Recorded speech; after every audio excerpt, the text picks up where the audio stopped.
Hi everyone, Michael Brown back with you. Welcome back to Educator.com's Adobe Photoshop Elements Beginning and Intermediate course. In the last couple of lessons, we have been doing a tour of the Elements Editor workspace. We're in the expert mode with the toolbar, the document space, menu bar, options bar, taskbar, and panels.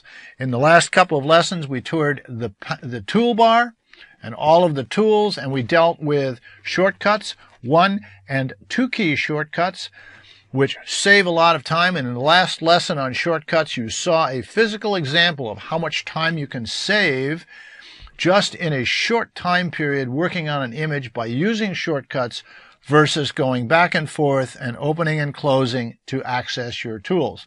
At the beginning, obviously, you're going to be doing a lot of going back and forth just because you have to familiarize yourself with where things are. But if you incorporate those shortcuts as you move forward, you will be amazed at how easy it will be and how flawless and also time-saving all of that will be. We went over the toolbox. In this lesson, we're going to deal with the menu bar and all of the drop-down menus that look rather daunting, but basically they're pretty easy.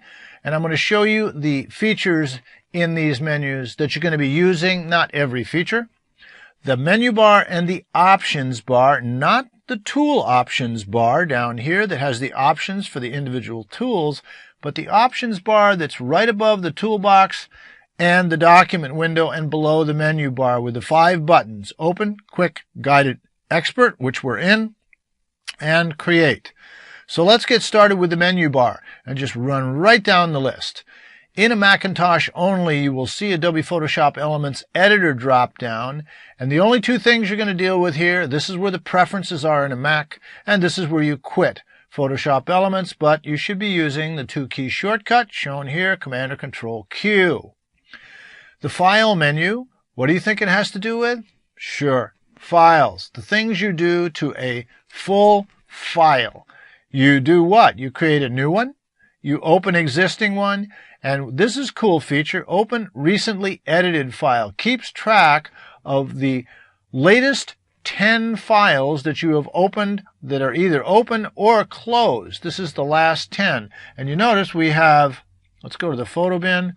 We have 1, 2, 3, 4, 5 open, and yet you see 10 listed in the drop-down list. Kind of cool. So it saves you a little time again. We're talking about time saving in that you don't necessarily have to go hunt for a current file that you may have just closed.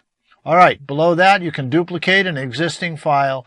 And then we go basically open and duplicate, closing and saving, and printing. That's what we're dealing with. Close one file, close them all, save a file over itself, save as, and save for web. We'll go in more detail in these as we go on. Save for web is a very cool feature, allows you to reduce a file even more in its size, I mean the resolution size, than you would a traditional JPEG, so that it opens rapidly on the web, yet still looks good, but can't be copied. Kind of very cool feature.